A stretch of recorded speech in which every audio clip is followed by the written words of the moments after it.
Êxodo. A obra de Deus. Parte 18. No vídeo anterior, vimos as 3 pragas descritas em Êxodo 8 e como Deus expôs, uma a uma, as falsas divindades egípcias.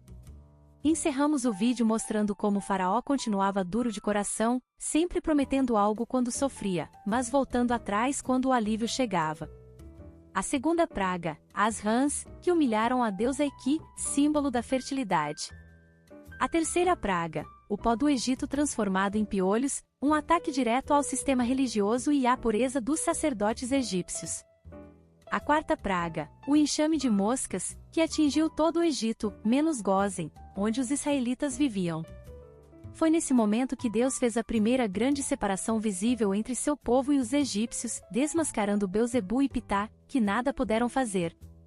Inscreva-se no canal, ative as notificações e compartilhe este vídeo com outras pessoas. Juntos, podemos levar a palavra de Deus ainda mais longe. Esse é o cenário que nos conduz ao vídeo de hoje. Agora, avançamos no texto para acompanhar. O clamor de Moisés, que intercede diante da urgência das pragas, e Deus o ouve, como sempre fez com seu povo em momentos de aflição. Vamos ao conteúdo. Êxodo 8 verso 12. Clamou ao Senhor. O verbo hebraico traduzido como clamar aponta para uma necessidade urgente do suplicante e sugere que, por sua boa vontade, Deus responde a esse pedido.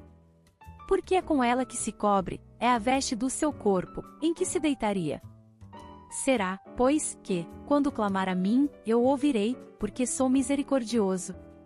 Êxodo 22 verso 27. Esperei confiantemente pelo Senhor. Ele se inclinou para mim e me ouviu quando clamei por socorro. Salmos 40 verso 1. O mesmo tipo de oração fez com que o Senhor resgatasse seu povo. Decorridos muitos dias, morreu o rei do Egito, os filhos de Israel gemiam sob a servidão e por causa dela clamaram, e o seu clamor subiu a Deus. Êxodo 2 verso 23. Então, Moisés clamou ao Senhor, e o Senhor lhe mostrou uma árvore, lançou a Moisés nas águas, e as águas se tornaram doces. Deu-lhes ali estatutos e uma ordenação, e ali os provou. Êxodo 15 verso 25. 8 versos 13 e 14. Havia muitas rãs mortas nos pátios e nos campos. A natureza miraculosa desta praga está no perfeito ajuste de tempo e na magnitude da invasão. Deus não as mandara sem planejamento. Ele fez com que as rãs aparecessem aos milhões de uma forma sobrenatural no momento exato, e também fez com que elas morressem na hora certa. Então, saiu Moisés da presença de Faraó e orou ao Senhor. E fez o Senhor conforme a palavra de Moisés, e os enxames de moscas se retiraram de Faraó, dos seus oficiais e do seu povo, não ficou uma só mosca.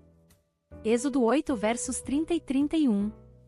Saiu, pois, Moisés da presença de Faraó e da cidade e estendeu as mãos ao Senhor. Cessaram os trovões e a chuva de pedras, e não caiu mais chuva sobre a terra. Êxodo 9 verso 33. 8 verso 15. O comportamento do Faraó seguia um padrão. Durante os dias difíceis, o rei do Egito prometia qualquer coisa. Contudo, tão logo vinha o alívio, ele endurecia seu coração e não fazia o que havia assegurado. Eu sei, porém, que o rei do Egito não vos deixará ir se não for obrigado por mão forte. Êxodo 3 verso 19. Disse o Senhor a Moisés: quando voltares ao Egito, vê que faças diante de Faraó todos os milagres que te hei posto na mão, mas eu lhe endurecerei o coração, para que não deixe ir o povo. Êxodo 4 verso 21. 8 versos 16 e 17. A praga dos piolhos foi a primeira a não ser anunciada antecipadamente ao Faraó. Toda a terra do Egito. Também não está claro nesta passagem, mas, provavelmente, com base em Êxodo 8 verso 22. Êxodo 11 verso 7, os hebreus não sofreram os efeitos dessa praga. Todo o pó da terra do Egito transformou-se em piolho, é uma hipérbole que indica um problema sem precedentes envolvendo minúsculos insetos multiplicados em um número incontável. 8 verso 18. Os magos fizeram também assim com os seus encantamentos para produzirem piolhos, mas não puderam. Desta vez, os magos falharam.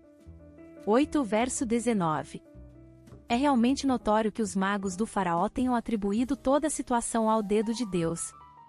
Mas, que opções eles tinham? A própria competência dos feiticeiros estava em jogo. Ainda assim, as suas palavras não causaram nenhum impacto no faraó. Eu sei, porém, que o rei do Egito não vos deixará ir se não for obrigado por mão forte. Êxodo 3 verso 19. Disse o Senhor a Moisés: quando voltares ao Egito, vê que faças diante de Faraó todos os milagres que te hei posto na mão, mas eu lhe endurecerei o coração, para que não deixe ir o povo. Êxodo 4 verso 21. 8 do verso 20 ao 22. A pressão sobre o faraó foi intensificada com esta praga. Pela primeira vez. Leia Êxodo 9 verso 4, e 26 e 10 verso 23. Deus prometeu separar a terra de Gósen, a fim de proteger seu povo das pragas egípcias.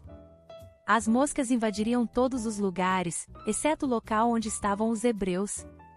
Assim, o Senhor faria com que seu objetivo fosse compreendido por todas as pessoas do Egito. De certa forma, essa separação é o aspecto mais notável das pragas, especialmente na última. Porém contra nenhum dos filhos de Israel, desde os homens até aos animais, nem ainda um cão rosnará, para que saibais que o Senhor fez distinção entre os egípcios e os israelitas. Êxodo 11 verso 7. 8 verso 23. Na promessa porém separação entre o meu povo e o teu povo, está implícita a ideia de estabelecer um resgate, mas o significado não está claro neste contexto. A tradução separação decorre do fato de ter sido usado como documento original a Septuaginta e a Vulgata, versões que visam a uma melhor interpretação, e seguem o significado do verbo-chave em Êxodo 8 verso 22. 8 verso 24. Não há a menção da vara de Moisés nesta passagem. Compare com Êxodo 7 verso 20. Talvez a vara tenha sido erguida por Moisés ou Arão, mas a ênfase aqui é na ação do Senhor. Como ele avisara, as moscas trouxeram destruição. A palavra corrompida pode ser usada tanto para aludir a uma corrupção moral. A terra estava corrompida à vista de Deus e cheia de violência. Gênesis 6 verso 12, como para indicar ruína física, como no caso deste versículo. 8 verso 25. A resposta do faraó foi de uma submissão parcial somente. Nesta terra indica que o rei do Egito não permitiu que eles saíssem do país. 8 verso 26. Quando Moisés utilizou a forte terminologia abominação dos egípcios. Não sacrificarás ao Senhor, teu Deus, novilho ou ovelha em que haja imperfeição ou algum defeito grave, pois é abominação ao Senhor, teu Deus. Deuteronômio 17 verso 1. Pois todo aquele que faz tal coisa é abominação ao Senhor, e por estas abominações o Senhor, teu Deus, os lança de diante de ti. Deuteronômio 18 verso 12. Ponderou e percebeu que os sacrifícios iam contra a ética e a cultura dos egípcios. Serviram-lhe a ele a parte, e a eles também a parte, e a parte aos egípcios que comiam com ele, porque aos egípcios não lhes era lícito comer pão com os hebreus, porquanto é isso abominação para os egípcios. Gênesis 43 verso 32. Respondereis: teus servos foram homens de gado desde a mocidade até agora, tanto nós como nossos pais, para que habiteis na terra de Gósen, porque todo pastor de rebanho é abominação para os egípcios. Gênesis 46 verso 34. Os sacrifícios de animais em Israel incluíam as ovelhas, que eram detestáveis para os egípcios. A raiva que geraria nos egípcios poderia fazer com que eles apedrejassem os hebreus até a morte. 8 verso 27. Deixa-nos ir caminho de 3 dias ao deserto. Aqui a reiteração do pedido em Êxodo 3 verso 18. Indicação clara acerca da morte e ressurreição.